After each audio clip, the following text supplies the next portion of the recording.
Egunon, gu Laurebank taldeko partaidea gara eta Laure ikastolatik gatoz. Hirugarren eta laugarren DBHko ikaslea gara eta gure proiektua antzerki baten bitartez aurkeztuko dizuegu.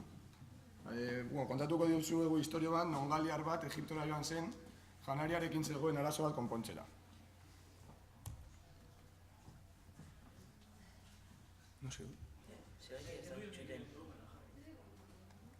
Ez da entzuten. Zergaitik ez da entzuten.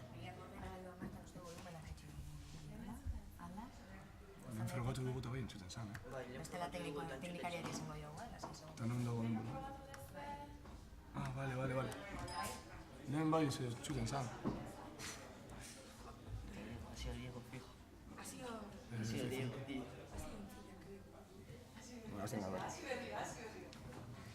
Egunon, gu Laurebank taldeko partaidea gara, Laure ikastolatik gatok, Loiutik, eta hirugarren eta laugarren DBHko ikaslea gara.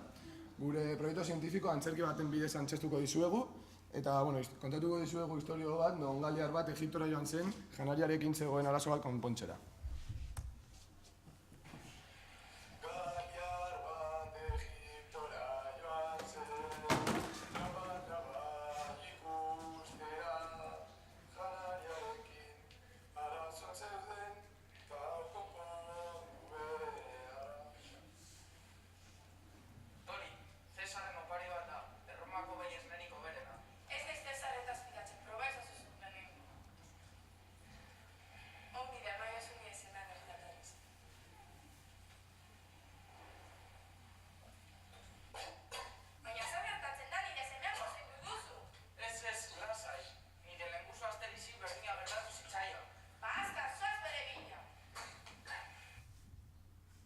Oroitzen naiz, nola, behin, Laure ikastorako jantoki batean, sukaldariek edalontzi bana jarri zioten ikasle bakoitzari, eta batek bakarrik izan zituen horrekin arazoak, eta arazo larriak, hau guztia handitu, garunak atera, oso arazo larriak. Eta hori ikertzeko eta laguntza bilatzeko, hainbat lekutara joan ginen.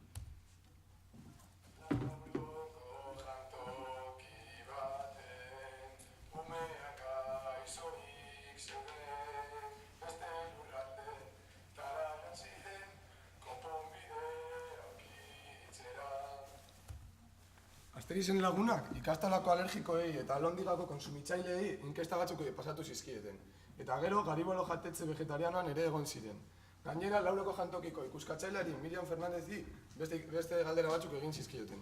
Lauron 2000 menu emoten dira egunero eta 59 alergikontzako dira.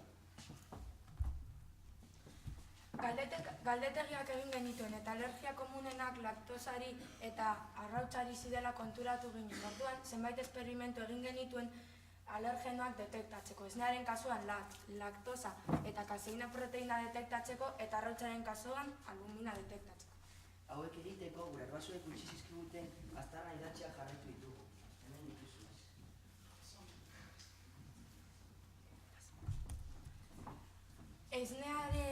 Esnean laktosa detektatzeko Benedict reaktiboa erabili dugu. Esneari Benedict botatzean laktosa badauka laranjaz tintatu behar zen. Esne normalean laranjaz tintatu zen, baina laktosarik gabeko esnean ere bai. Laktosa detektatzeaz gain glukosa detektatzen zuelako. Gero, esnearen proteina kaseina detektatzeko Biuret reaktiboa erabili dugu eta proteina detektatzen bazuen esnea morez tintatu behar zen. Arrautzaren kasuan, bi esperimentu ezberdin egin genituen. Lehenik eta behin, bi arrautza gordin atera genituen. Eta batetik, gorringoa eta zuringoa banandu genituen. Teoriaz, proteina hau, alergikoia kaltetzen diena, zuringoan dago. Baina, eta amorez tintatu zen, Biuret reaktiboaren bidez. Baina gorringoan, bebai tintatu zen, eta esan duzue, zergaitik, zuringoaren partikularen bat han egon zelako. Eta gero arrautza osorik hartu genuen eta berdina gertatu zen. Ondoren, beste bi arrautza 7 minutu egosi genituen, ia temperatura afektatzen zion edo horrelako zerbait. Eta prozesu berdina jarraituz, gorringoa eta zuringoa bananduz, berdina gertatu zen, bai zuringoa eta bai gorringoa morez tintatu ziren. Eta azkenik, arrautza osorik bebai. Eta azkenik, esperimentuak egin genituen ontziak ez genituzuen ondo garbitu Horrela gertatzen da sukalde askotan, eta platano pizka bat jarri eta monez tintatu zen. Horrela, kontaminazio gurutxatua existitzen dela frogatu genuen.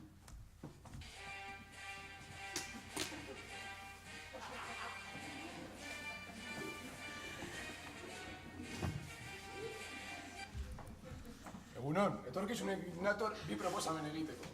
Lehenengo proposamena zuen ama eta aitentzako da. Boltsan eramateko jeringila bat prestatu dugu, gure planetan. Zuen kromatografoan pentsatu duzue, baina hori oso handia da. Eta hau asko errazagoa da. Esan duzuen erreaktiboen bidez egingo dugu. Jeringila horrek janariaren lagin bat hartuko du eta barruan dagoen erreaktiboarekin egingo du erreakzioa. Eta goian daukan plaka berde jartzen bada, janari hori zure umea jan dezakeela esan nahi du, baina gorria jartzen bada platera bueltatu behar duzue. Gure bigarren proposamena zuen lauroko jantokirako da.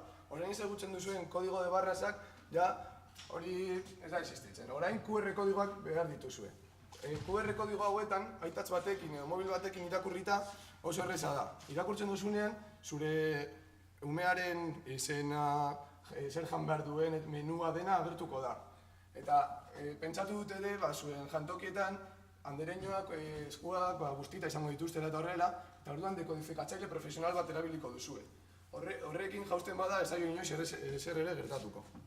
Azken proposamena gustatu zitzaigun, eta hori frogatu genuen, Laura ikastolako jantokietan zeuden kartulina hauek QR kodeen bidez ordezkatu genituen, eta emaitzak nahiko onak izan ziren. Hauetan, irakurtzearakoan, ikaslearen argazkia, gurasoen telefonoa, larrialdetako telefonoa, eta ze menu, txanda eta hori informazio guztia agertzen ziren. Bueno, esperimentua jantokia mendu atera zela ikusi nuen.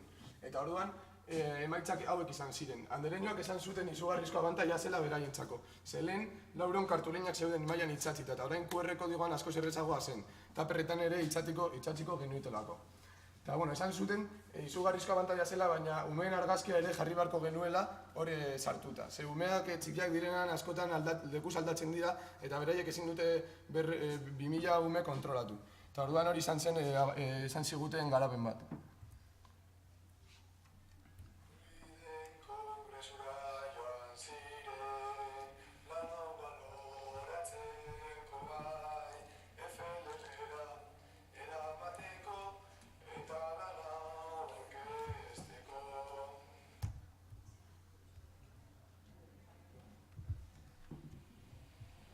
Bai, baina.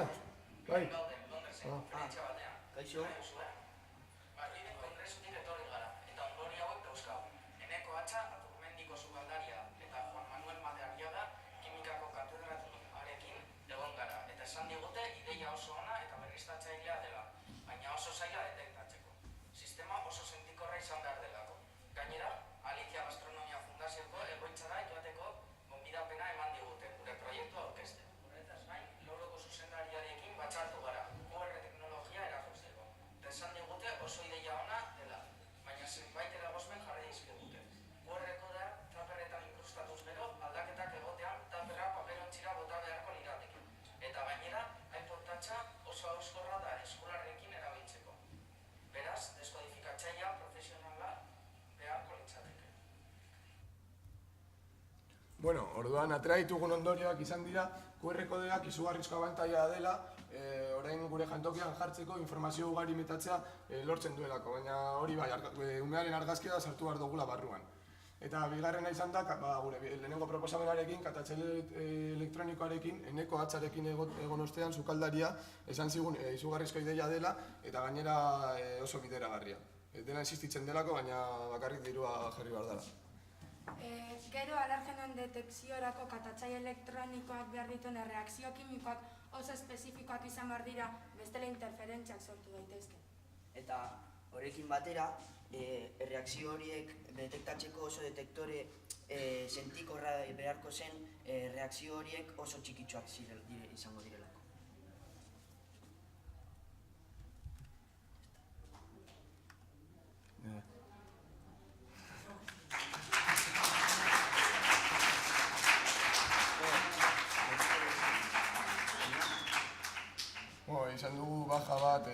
behar izan dela Londresera gure laguna, atera dena hor Londresen, eta orduan handi kontaktatu dugu berarekin. Galderaren bat norbaitek, Gero QR kodearena eta hori frogatu nahi baduzue, daukagu hor gure daukagu horien eta mailan. aitatxa. Galderaren Eta bat, esperimentu guztiak ere dituguan eginda. galderaren bat edo. Detektatzailea, bai. iPoda, esan Orain duguna, ja baina- mobil berri guztietan dago hori integratuta. Bakarrik egin behar dena dira QR kodigoak hauek sortu internet bidez.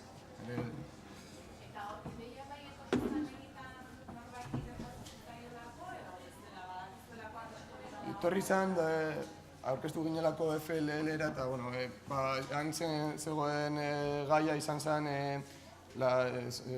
likaduraren sanitatea do.